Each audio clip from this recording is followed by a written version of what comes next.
Bom dia a todos. Seja a graça de Deus sobre a vida de cada um essa manhã. Vamos mais uma vez meditar na palavra de Deus, na segunda lição da revista Palavra e Vida. E hoje nós estaremos analisando a segunda lição, a universalidade da obra de Cristo. Então estamos aí no mais um final de semana, juntos, pelo esse meio virtual, para meditarmos na palavra e crescermos juntos, estarmos em comunhão. Então que esse dia seja um dia de bênção sobre a sua vida, sobre a sua casa, sobre a sua família. Vamos ler Romanos capítulo 1, a partir do verso 18 até o capítulo 2, verso 12, para podermos aí sim darmos início à análise e à meditação da lição desta manhã, a universalidade da obra de Cristo, o alcance da obra de Cristo em todo o mundo, olhando esse trimestre para a vida do apóstolo Paulo. Então, Romanos capítulo 1, a partir do verso 18 até o capítulo 2, verso 12.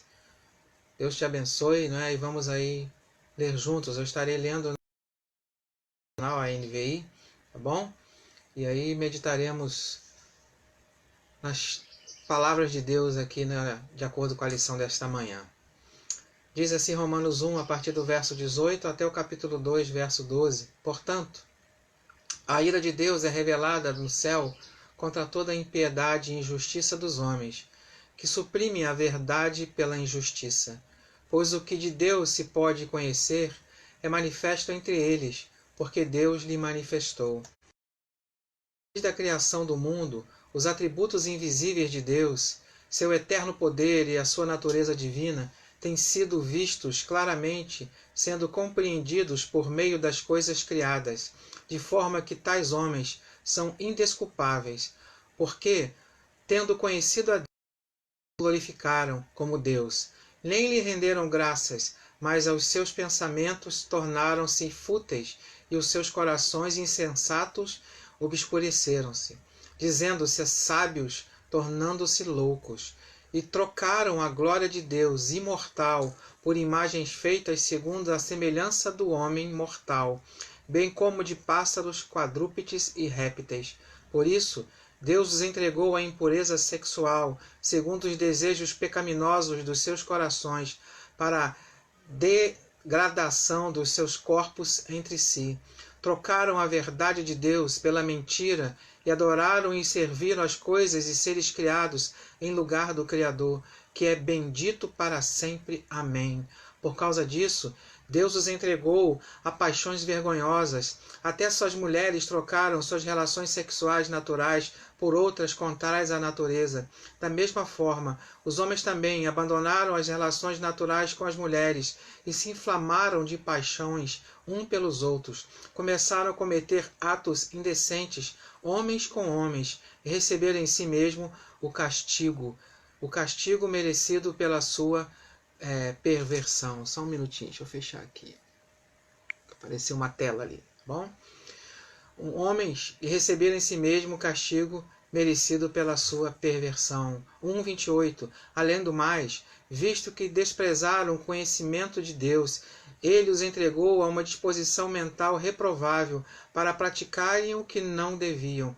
Tornaram-se cheios de todas as sortes de injustiça, maldade, ganância, depravação.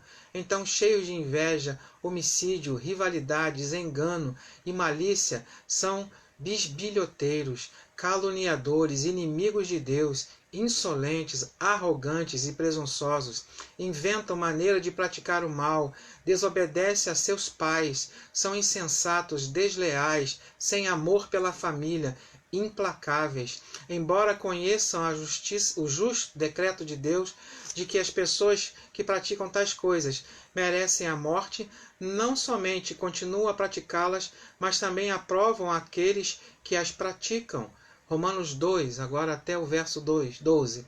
Portanto, você que julga os outros é indesculpável, pois está condenando a si mesmo naquilo que julga, visto que você julga, pratica as mesmas coisas. Sabemos que o juízo de Deus contra os que praticam tais coisas é conforme a verdade. Assim, quando você, um simples homem, o julga, mas pratica as mesmas coisas, pensa que escapará do juízo de Deus?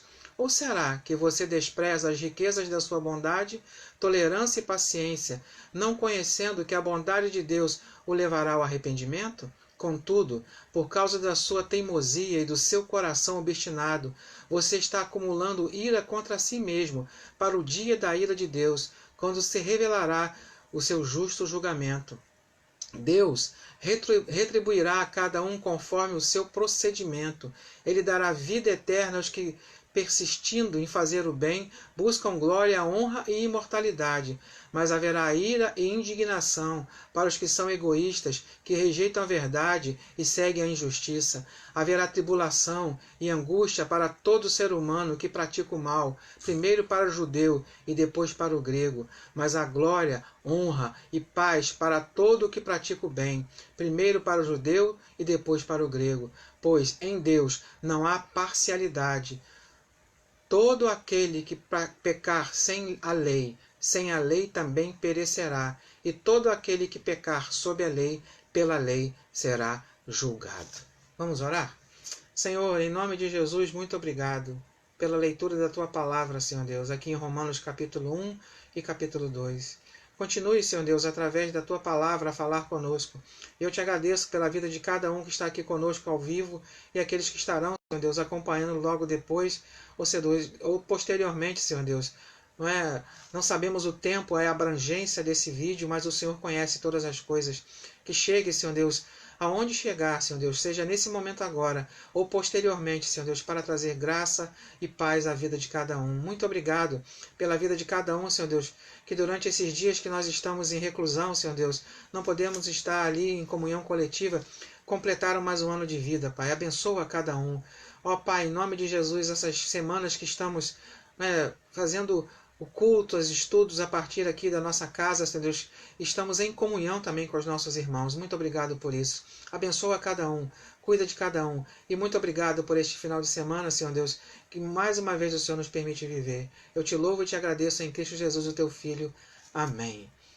Essa palavra de Romanos, capítulo 1 e capítulo 2, nos chama a atenção para tantas coisas que são claras, visíveis.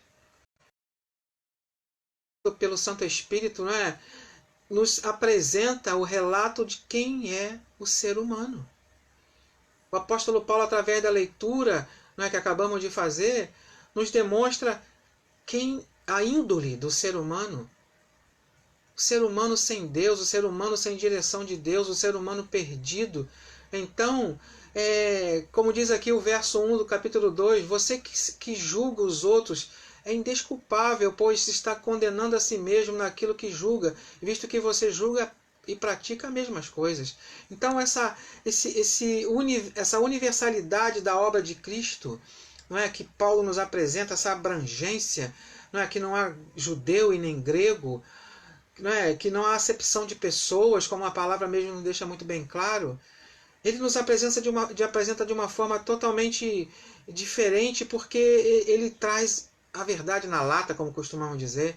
Então, das muitas virtudes de Paulo, a maior virtude desse homem, que seguia ali a conhecida seita do caminho, que não é o cristianismo, lembrando isso. O cristianismo é religião, o judaísmo é religião, mas a do caminho é aquelas pessoas que seguiram os ensinos de Jesus, e aí era conhecida entre os judeus, os ortodoxos ali, naquela época, como a seita do caminho, ou os do caminho. Então, Paulo está ali trazendo, e muitas das suas virtudes, ou a maior das suas virtudes, foi tornar Cristo conhecido aos gentios. Isso é maravilhoso. O homem de Tarso tornou o homem de Nazaré conhecido entre o mundo ali, o mundo conhecido, o universo do mundo conhecido ali. Ele prendeu e aprendeu como ninguém a praticar a obra. Falam tanto de obra de Deus para cá, obra de Deus para lá, mas às vezes é tão mal entendida essa questão de obra de Deus. Achamos que a obra de Deus é construir prédio, achamos que a obra de Deus é isso, aquilo, outro. Não, a obra de Deus é ir e pregar o Evangelho a toda criatura, como é apresentado aqui. Essa universalidade do Evangelho, essa universalidade do alcance da graça de Deus através do seu Filho Jesus Cristo. Então, como falamos na lição anterior, o povo que sai do odre velho, não é? Que sai dele. É instrumento de Deus para isso o Evangelho, para levar levar ele a ser conhecido não somente entre um meio seleto de pessoas, assim podemos pensar. Então, o vinho novo que sai desse odre velho é instrumento de Deus também. O fato dele ter sido fariseu, Paulo, torna a questão mais impactante. Mais impactante. Fariseu hoje é conhecido como um sinônimo de pessoa hipócrita, não é? De pessoa que não tem caráter. Mateus 23, não é? Ó, hipócritas, fariseus, e Jesus vai falando isso, né? Nos mostrando isso. Mas fariseu deriva de um termo que significa abstinência e separação. Era um grupo mais fiel ao judaísmo, né? Ligado à Torá, à lei de Deus. Então, era o povo mais fiel à religião judaica. Religião, mais uma vez. E vamos lembrar, nunca foi a intenção de Deus trazer religião a esse mundo, nunca foi a intenção do Filho se feito carne a esse mundo, ressurreto, vivo, não é? De trazer uma religião. Mas Paulo era um homem sério, um homem zeloso, não é? Fariseu. Então, sendo judeu ortodoxo, entendeu o evento de Jesus, a vinda de Jesus, o advento de Jesus, como ninguém mais. E aí, essa caminhada desses homens, dessas mulheres, e principalmente desses homens, inicialmente é conhecida ou vista como uma seita judaica. E nós vamos vendo aqui todo o texto que lemos em Romanos 1, a partir do verso 18 até Romanos 2, verso 12, como o mundo vai se perdendo, não é? E não é daquele tempo, não é de hoje. O mundo está perdido, o mundo está sem direção. Não é? E é necessário entender que tudo tem um início. Tudo tem um início. E o início não é fácil. O início da caminhada não é fácil. Então, inicialmente, os do caminho eram conhecidos como uma seita judaica. Então, era necessário seguir preceitos de uma religião judaica. Essa era a ideia lá. Era necessário entender isso. Por isso acontece lá o concílio em Atos capítulo 15 para decidir o que vai acontecer com a gentílica, não é? Dos gentios. Quando eu falo igreja, não estou falando de denominação como conhecemos hoje. Quando eu falo igreja, não estou falando de edifício nem de prédio. Quando eu falo igreja, são as pessoas que entenderam o amor de Deus, o chamado de Deus através do seu Filho Jesus Cristo. Aquele que veio revelar o amor do Pai. Aqueles que entenderam o seu chamado. Não é? E se arrependeram dos seus maus caminhos, como vimos aqui em Romanos capítulo 1, não é? De 18 a capítulo 2, verso 12. Então, o mundo entrou em paixões, o mundo entrou em disputas, o mundo entrou em ciúmes. Olha só, em ciúmes. Isso acontece com o apóstolo Pedro. Não é? Quando ele vai ali na casa de Cornélio. Então era uma seita judaica. Inicialmente os do caminho era uma seita judaica. Não era o cristianismo como conhecemos hoje. E nada tem a ver e tinha a ver com o cristianismo. Cristão tudo bem. Mas cristianismo não tem nada a ver com cristão. Cristianismo é uma religião como o judaísmo é uma religião. Então nós precisamos lembrar disso. Então Pedro, não é? O ponto 1 fala assim, inicialmente uma seita judaica. Não é. Já que Jesus, não é, era judeu, ele veio anunciando, vocês acreditam nele como Messias, não é? Então vamos seguir os ritos da religião judaica. Então quando Pedro subiu a Jerusalém, né, disputavam com ele os da circuncisão, dizendo, entraste em casa de homens incircuncisos e comeste com eles? Atos capítulo 11, verso 2 e verso 3. Pedro foi censurado. Olha só, quantas pessoas acham que são exclusivas e não são. Essa ideia universal da proclamação da redenção de Deus através do seu Filho Jesus Cristo, ela não é seleta, ela não pertence a um tipo de pessoa, a uma nação ou uma religião. Pedro é censurado pela igreja por ter entrado na casa de Cornélio, um gentio. Aliás, ele mesmo diz a Cornélio, lembra disso, né? Ele mesmo diz a Cornélio que fazia por causa da obediência a Deus. Porque por ele mesmo ele não estaria ali. Mas quando o Santo Espírito veio sobre Cornélio, né, na sua casa e sobre todos aqueles que estavam ali junto a ele, Pedro reconhece que o Espírito de Deus, ou o Senhor, não faz acepção de pessoas. Não faz acepção de pessoas. Então, não tem judeu, não tem grego, né, não tem nenhum tipo de nação ou pessoas que são exclusivas. Não é que são exclusivas.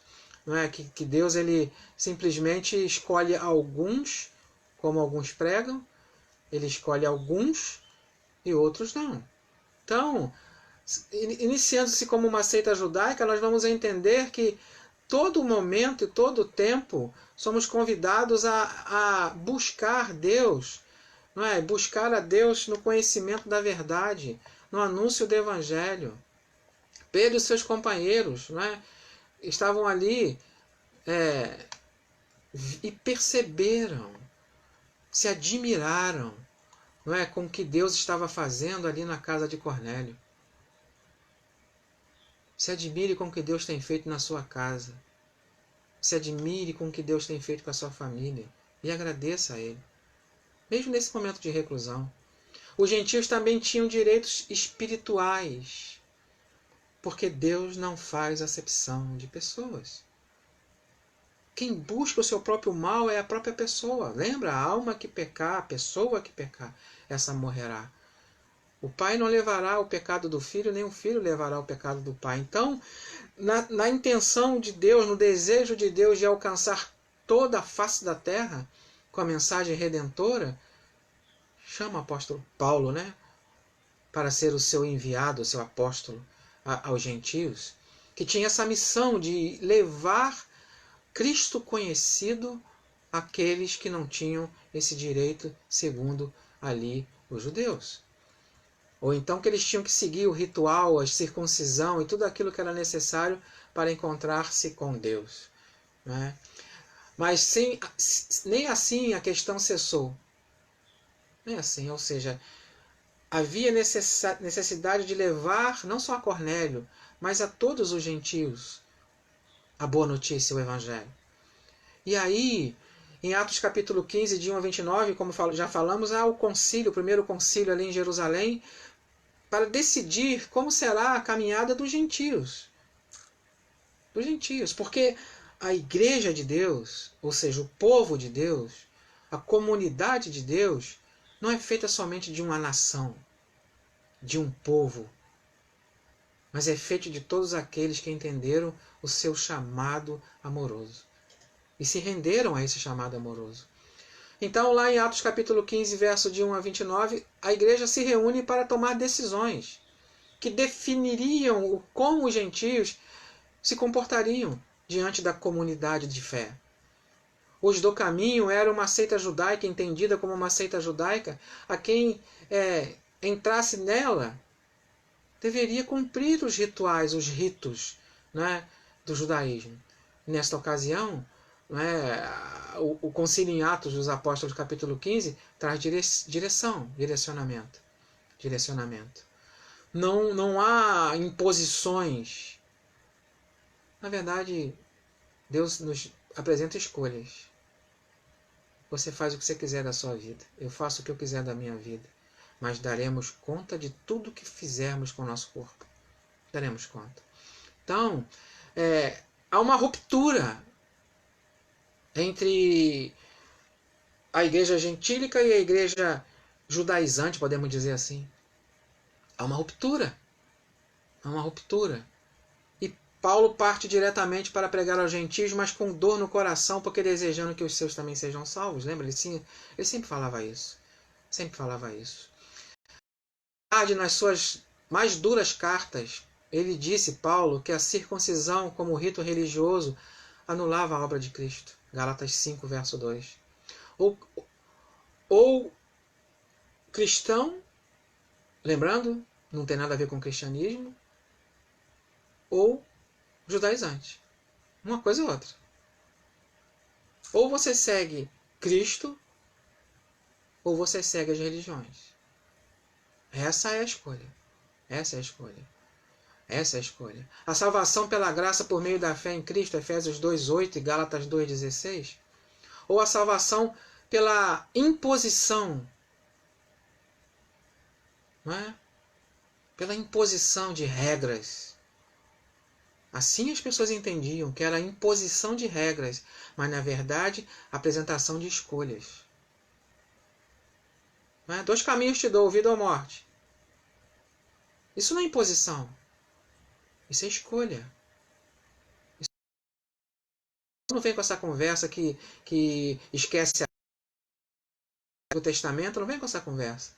Toda a palavra de Deus nos apresenta escolhas. E as nossas escolhas de hoje dirão como será nosso futuro amanhã. Como, né? Hoje você tem a escolha, vida ou morte. Né? Tem um hino que diz isso. É escolha, não é imposição. É bom lembrar isso. O tempo todo lembrar isso. Porque vivemos tempos em que alguns desejam restaurar, dizem, restaurar o judaísmo.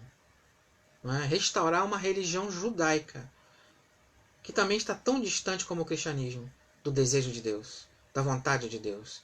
Então, símbolos judaicos, festas judaicas, estela de Davi, quipá, tudo mais que você possa entender, sendo usado, não é? A arca sendo usada, trazida para dentro de uma vida que não tem mais a ver com isso. Não somos judeus, nem gregos. Somos de Deus. Esse era o objetivo de Paulo. Esse é o objetivo de Deus levar Pedro à casa de Cornélio. Não há acepção de pessoas. Não há. Não há acepção de pessoas. E hoje o mundo focado no cristianismo relembra a ressurreição de Cristo, né? Privilégio de lembrar isso. Lembrar que ele, num determinado momento, foi condenado, morreu por nós, foi à sepultura, ficou ali 3 dias e 3 noites e ressuscitou. E vivo está. Isso é bom lembrar. Então, nós precisamos lembrar o tempo todo que Jesus ele veio apresentar o Pai de uma maneira clara. Mostrar o Pai de uma maneira clara. E nós estamos aqui hoje, não é, cantando e nos alegrando, porque Cristo ressuscitou, aleluia. Venceu a morte, aleluia. Não é? Que presente maravilhoso que o Pai nos dá, tendo Cristo morrido por nós, sendo nós tão pecadores. O Evangelho é para todos. A Boa Nova é para todos. É para todos essa Boa Nova. Para o apóstolo Paulo, esta universalidade do Evangelho dá o direito de salvação aos gentios. Tinha fechado o eterno. Como alguns amigos costumam falar comigo, sai da caixa. Sai da caixa. O Evangelho não é uma caixinha fechado que só alguns têm o direito de abrir o laço.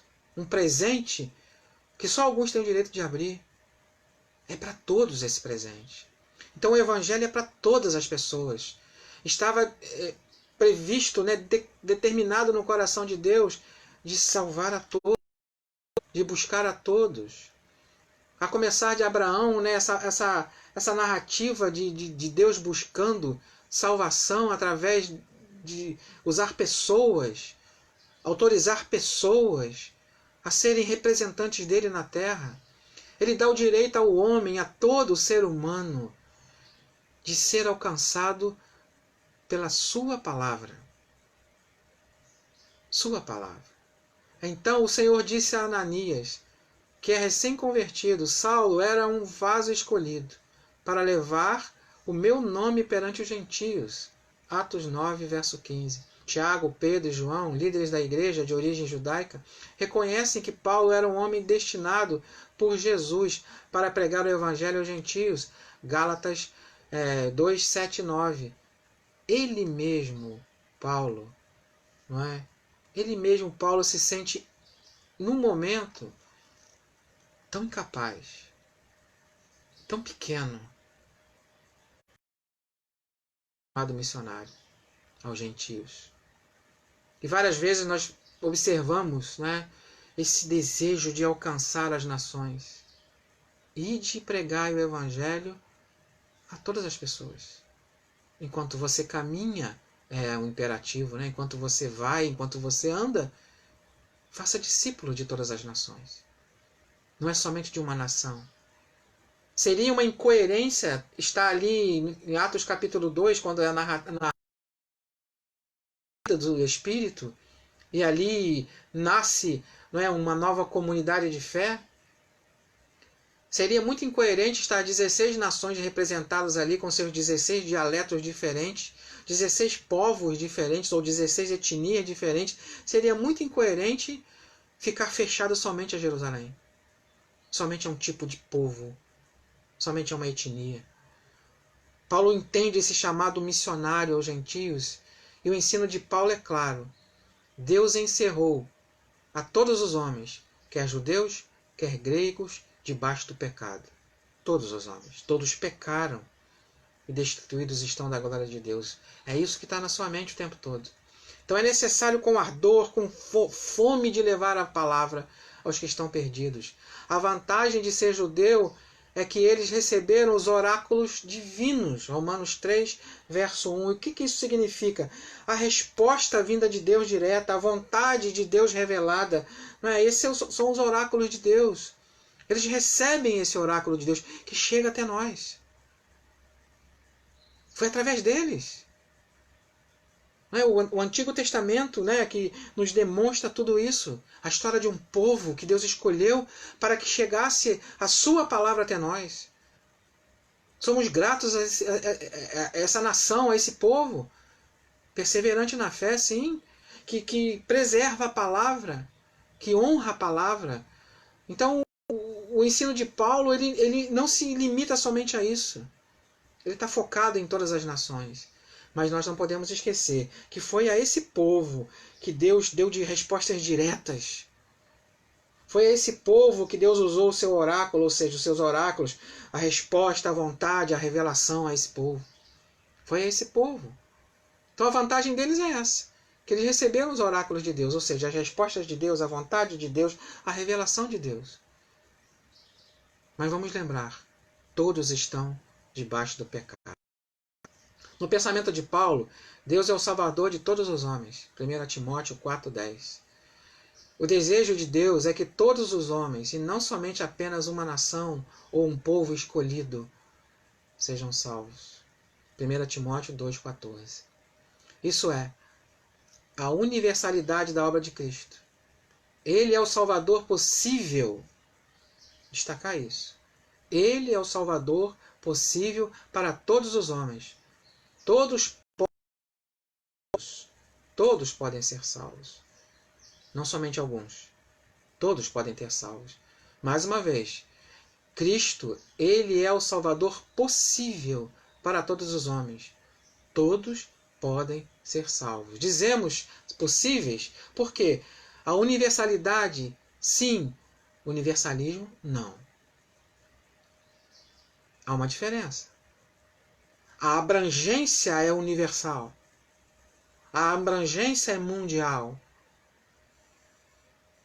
A salvação é para todos. Possível a todos. Mas todos querem? Como lemos aqui em Romanos capítulo 1, de 18 a 2:12, a humanidade pervertida, trocando a glória de Deus por glórias de criaturas. Falamos isso em outro momento. Relembrando aqui o que Paulo fala. A ira de Deus, verso 18 de Romanos 1, se revela do céu contra toda a impiedade e perversão dos homens, que detêm a verdade pela injustiça. Quanta mentira estamos vivendo! Quanto engano estamos vivendo! Quanta arrogância do homem estamos vivendo! se achando melhor do que os outros. Diz aqui no verso 20, porque os atributos invisíveis de Deus, assim como o seu eterno poder, como também a sua própria divindade, claramente se reconhece desde os princípios do mundo, sendo recebidos por meio de coisas que foram criadas, recebidas, mas não para serem adoradas. Mas o ser humano, ele faz os seus ídolos, não é? O verso 23 diz: mudaram a glória de Deus incorruptível em semelhança de imagem de homens corruptíveis, bem como de aves, quadrúpedes e répteis. Lembrando lá do Egito, né? Aquela mistura de animais, né? Lembrei aqui agora, e vamos lembrar, lógico, também lá naquele momento. Por isso Deus entregou tais homens à sua própria imundícia. Sua própria imundícia. E aí vem essa ideia do universalismo sendo pregado agora, que no fim todos serão salvos. Por isso, o destaque: Jesus é o Salvador possível a todos os homens. Todos podem ser salvos. Para evitar a confusão que é a frase Salvador de todos os homens. Não é Salvador de todos os homens. Ele é Salvador possível. É necessário fazer uma escolha de arrependimento. Vida ou morte.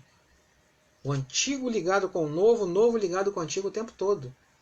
Um completa o outro, um acrescenta coisas ao outro, não no sentido de mudança, mas de entendimento. Não é? De entendimento. A salvação é possível a todos os homens. É possível a todos os homens. Isso significa que todos os homens, podem ser salvos. Mas isso não significa que todos querem ser salvos. O chamamento de Deus através de Cristo, e Cristo deixando os seus discípulos para fazer esse chamamento, precisa sempre ser destacado. Cristo na cruz redimiu os pecados de todos os homens, independente se eles creem ou não. Não é? Esse é o erro ensinado pelo universalismo. Não é? Que no fim todos serão salvos. Esse universalismo ensina que no final todos serão salvos, porque Deus é amor. O que importa é o amor. Como a gente ouve isso? Como nós ouvimos isso? Todos os homens são possíveis de serem alcançados. Não é? Mas precisam crer. Precisam obedecer. Muitos tentam dar este sentido a algumas declarações de Paulo. Parece que Paulo é o primeiro pregador dessa ideia de universalismo. Salvação de todos. Mudando de vida ou não. Aceitando os preceitos de Deus ou não.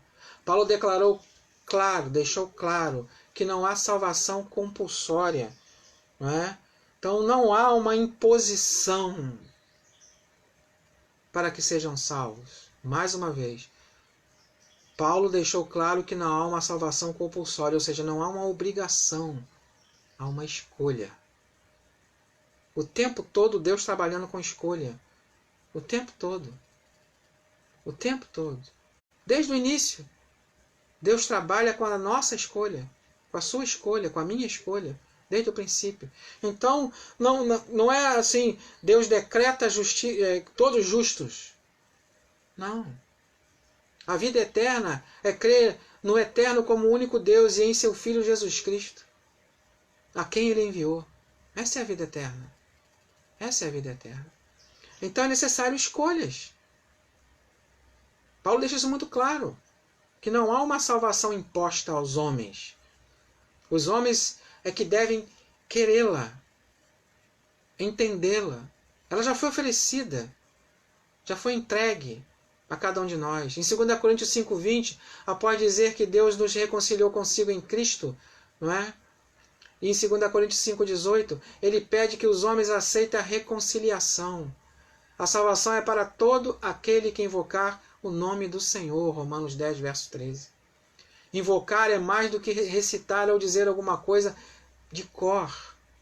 Eu costumo dizer, não adianta ter textos bíblicos decorados, achar textos bíblicos rapidamente, abrir a Bíblia rapidamente. Isso não tem nada a ver com tu manejar bem a palavra, não é? Se confunde muito isso. Confunde muito isso. Não adianta ter texto decorado na mente e não estar no coração. É guardar a palavra no coração para não pecar contra Deus. Esse é o chamado. Então todo aquele que invocar o nome do Senhor será salvo. Mas invocar é se colocar sob o cuidado de Deus. Invocar é se submeter à vontade de Deus. É chamar para dentro. Chamar ele para dentro. Aquele que se coloca sob o cuidado do nome de Deus, sobre todas as coisas, será salvo. Não há salvação indiscriminada. Não há. Não há. Ele vem por causa da... Ela vem, a salvação, por causa da obra redentora demonstrada. Deus veio buscar. Deus veio salvar. Demonstrando isso através do seu Filho. Então não há uma salvação assim para todo mundo. Ela é colocada à disposição de todos. E todo aquele que crê será salvo. E viver de acordo com a vontade de Deus. Tendo recebido o seu evangelho diretamente de Jesus, Gálatas 1, 11, 12, Paulo não entra em contradição com ele, mas apenas ressoa o que o Salvador lhe ensinou. Todos podem ser salvos, porque Jesus trouxe uma salvação universal para alcançar a todos. A todos. A todos, lembre disso. Mas não é nada imposto. Não é ali compulsório. Você escolhe. Ah, mas aí eu vou ter que escolher. É imposta se eu escolho ele ou não. É escolha. Se eu escolho a vontade de Deus ou não. É escolha. A salvação é para todo aquele que crê. Ela não é essa salvação pregada aí, que o universalismo apresenta, né? Que no final, não importa, todos serão salvos. E aí aquela palavra que lemos, né? Que quando Jesus vier, não é como juiz e não mais como cordeiro, ele separará bodes de ovelhas, alguns à sua direita e alguns à sua esquerda. E lembrando que isso não tem nada a ver com política, o povo gosta de brincar com isso, né? Esquerda e direita significa posição de honra e posição de desonra. Não tem nada a ver com política, não é? Mas o povo gosta de confundir essas coisas. Então, essa palavra morre. E isso é derrubado. Quando Jesus diz, aqueles que estarão, né, no lado de honra, entrem na que está reservado para vocês desde a fundação dos séculos. E para os outros é perdição.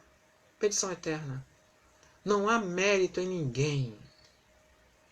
E nós achamos que há. Julgamos, como diz aqui, não é? Julgamos, como diz aqui. Mas não há mérito em ninguém para a salvação. A salvação é a obra da graça de Deus. Não há mérito em nós. Porque ai de nós, das nossas obras. A fé sem obra é morta. Lógico que é. Mas não praticamos obras para sermos salvos. Praticamos porque já somos salvos. Buscamos alcançar a todos os povos, todas as nações, porque já somos salvos, e não para podermos ser salvos.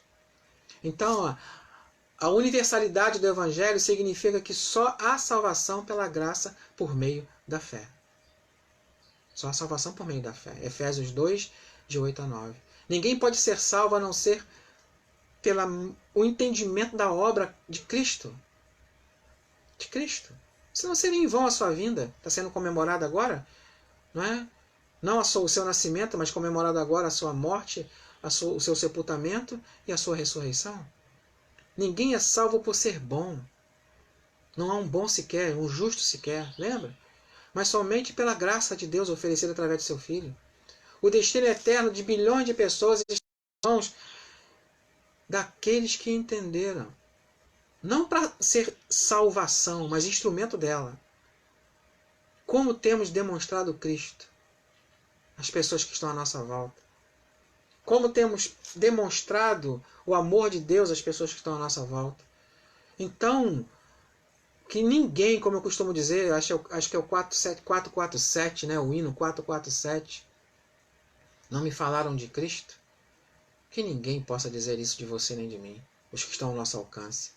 Então, o povo de Deus na terra, não é, tem essa responsabilidade, não de salvar, mas de anunciar a boa notícia de salvação. O destino eterno de pessoas está na mão de muitos de nós. Não porque temos o poder, mas porque recebemos a responsabilidade de ir e pregar o Evangelho a toda criatura. Precisamos lembrar que o tema central da pregação é Cristo. E o Cristo crucificado é o tema principal da pregação de Paulo. Morto por nós, sendo nós tão pecadores. Há uma pregação sociológica hoje em dia, não é?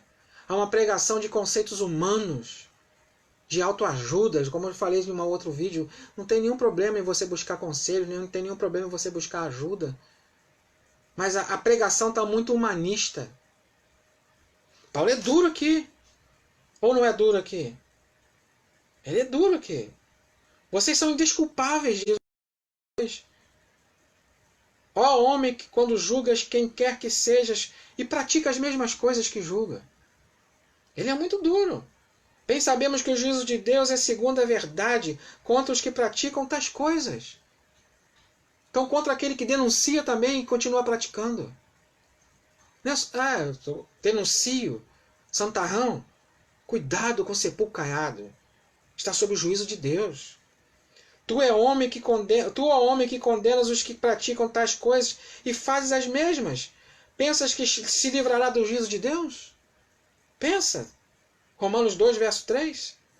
Ou despreza a riqueza da sua bondade e tolerância e longanimidade, ignorando que a bondade conduz ao arrependimento. Mas isso um dia vai fechar a porta. A bondade de Deus está aí, nítida, para você, para mim, para todo mundo. É só aceitá-la. Há muita pregação, então, humanista. Fazer ego, coração no coração, cócegas no coração e no ouvido. Não é? Há muita filosofia eclesiástica. Não é? De querer fidelizar o cliente. Olha só que tristeza isso. Não é? De querer fidelizar. Só falta dar um cartãozinho de fidelidade. Não é? Só falta ter um cartãozinho de presença para bater lá na entrada do culto. Só falta isso. Então, no pensamento de Paulo, a abrangência do Evangelho é para todos os seres humanos, independente, não é, de quem ele seja. A universalidade do Evangelho significa que só há salvação pela graça. Lembre isso. Lembre isso. O que nós temos mais visto hoje em dia, olha a preocupação que você está aí com as portas dos templos fechadas. Não é? Continuamos pregando o Evangelho, continuamos em nossa casa louvando a Deus, porque na mente das pessoas a fidelidade está só lá, no prédio. A fidelidade está agora aqui comigo, precisa estar aqui comigo, na minha casa, na minha família. A fidelidade precisa estar contigo aí, com você individualmente e com a sua família e com a sua casa. Mas esse negócio de querer fidelizar a pessoa com mensagens sociológicas, conceitos humanos, filosóficos, eclesiásticos, para fazer cócega no ouvido e no coração dos clientes, é para pregar o Evangelho restaurador. Precisamos evangelizar, pregar mensagens evangelísticas e não ficar fazendo cócega no ouvido do povo. E lembrar e nunca esquecer: Jesus Cristo veio salvar, apresentar a vontade do Pai a cada ser humano. Então vamos buscar ao Senhor em fidelidade a Ele. A Ele. E não vamos ficar criando ídolos para nós mesmos. Não vamos criar ídolos para nós mesmos. O verso 26 de capítulo 1 de Romanos diz: por causa disso os entregou Deus a paixões infames, porque até as mulheres mudaram o modo natural de suas relações íntimas por outro, contrário à natureza de Deus, e os homens a natureza de estarem com a mulher, com a sua esposa, e se inflamaram mutuamente, homem com homem. Não é? Pecado da humanidade. E não é só esse o pecado que é apresentado aqui. É a corrupção, é a fofoca, é o ciúme, é a inveja. Do capítulo 1 de Romanos, verso 18 até o 2,12, Paulo apresenta quem é o ser humano sem Deus. Quem é o ser humano? Bem sabemos que o juízo de Deus, o verso 2 do capítulo 2, é segundo a verdade, não é a mentira. Conhecereis a verdade vos libertará. Mas peraí, se o Filho vos libertar, verdadeiramente sereis livres? O Evangelho acabou com a barreira humana. Vamos pensar. Criada lá, o que você está fazendo na casa dessa gente aí, Pedro? Essa gente não é digna, não. O que você está fazendo aí na casa desse povo aí? Esse povo tem que circuncidar, esse povo tem que tomar banho de purificação, banho ritualístico, apesar que tem muita gente que pensa que batismo é banho ritualístico, né? Ainda está nesse pensamento. Então, Deus ele nos convida a vivermos uma natureza que o agrade. Fidelidade, não é fidelizar as pessoas como fossem clientes. Muitos líderes querem fidelizar os membros do corpo de Cristo como seus clientes. Deus não nos chamou para sermos comerciantes. Deus nos chamou para sermos filhos e filhas dele, para proclamar o seu Evangelho Salvador. E não ficar aí pensando que nós estamos fidelizando alguém, não é? Preocupados com certas questões que o próprio Deus cuida. Que o próprio Deus cuida. Ele mesmo cuida. Então, nós somos chamados a pensar e agir que o Evangelho alcançou a todos. A barreira humana criada. Os próprios discípulos, lembra? Aquela mulher entristecida, seguindo Jesus e seus discípulos na caminhada porque sua filha estava possessa por um demônio.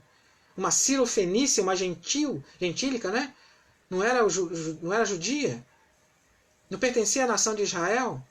E essa mulher está seguindo ali Jesus, desesperada, tentando se aproximar de Jesus, e ela querendo se aproximar, não deixa se aproximar. Aí, de repente, os discípulos chegam para Jesus e falam assim: pô, despede essa mulher, Jesus, que mulher chata. Despede ela. Aí Jesus está na mesa com seus discípulos, né? Ela chega humildemente, né? Ajoelhada ali, abaixada ali, como um animal. Pede para Jesus ter misericórdia dela, não é? E aí Jesus fala, mas eu tenho que alimentar primeiro os meus filhos. Não é? E ela humildemente fala, mas os cachorrinhos comem as migalhas que caem da mesa dos seus senhores. Ela considera Jesus como seu Senhor e se coloca humildemente como um animal. Não é? Um cachorrinho. Grande é a tua fé. Seja como você quer. E imediatamente a filha é liberta. Não é? Imediatamente a filha é liberta. Outro é o cego. Né? Tem misericórdia de mim, filho de Davi. Que cara chato ficar berrando, chamando o mestre. O Evangelho, Jesus veio acabar com isso. Foram impedidas de chegar a Jesus, deixai vir a mim as criancinhas, porque das tais é o reino dos céus. Se vocês não se comportarem como elas, não chegarão lá. O Evangelho derruba barreiras, o Evangelho derruba obstáculos. Jesus veio mostrar realmente como é a fé em Deus. A minha vontade é fazer a vontade do meu Pai. Então vamos lembrar disso. Somos convidados a observar, crer e observar. Então chega de pregações sociológicas, chega de pregações humanistas, chega de filosofia eclesiástica e vamos pregar o Evangelho. Vamos pregar o Evangelho. Que às vezes é duro. Às vezes ele é duro. O verso 14 do capítulo 2 de Romanos: quanto, pois, aos gentios que não têm lei, procedem por natureza da conformidade com a lei.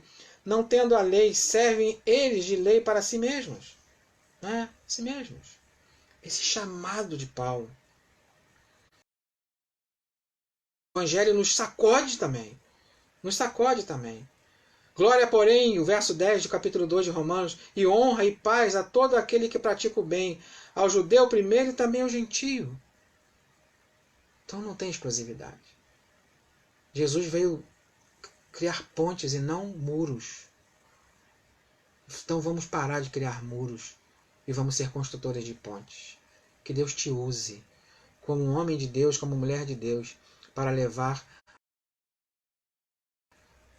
né, a boa nova do Evangelho.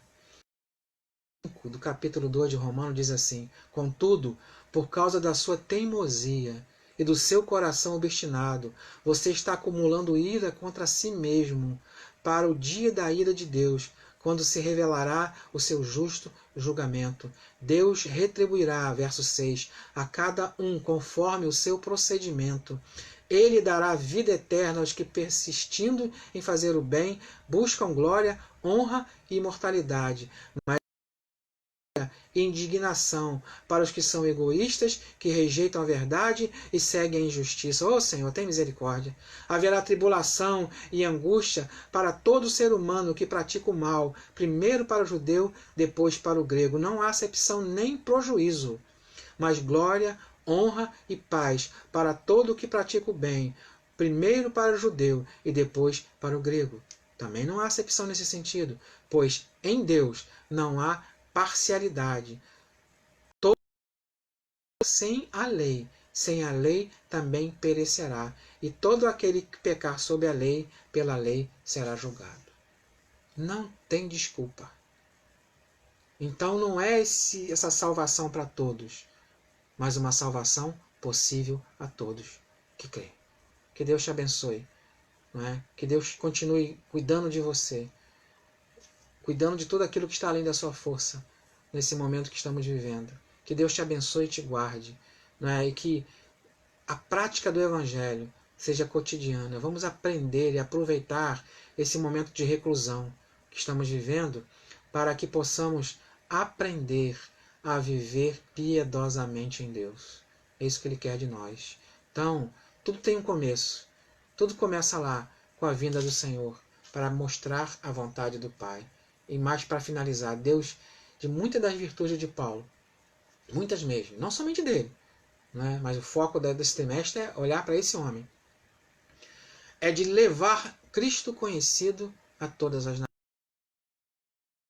Coração, que esse ardor esteja no meu coração, começando da nossa casa, do nosso lar, que é o nosso principal campo de ação missionária. Que Deus te abençoe e te guarde. Vamos orar? Senhor, muito obrigado por tudo que o Senhor nos permite aprender com a Tua Palavra. Abençoa-nos, Senhor Deus, a cada dia, para que possamos compreender a Tua vontade maravilhosa.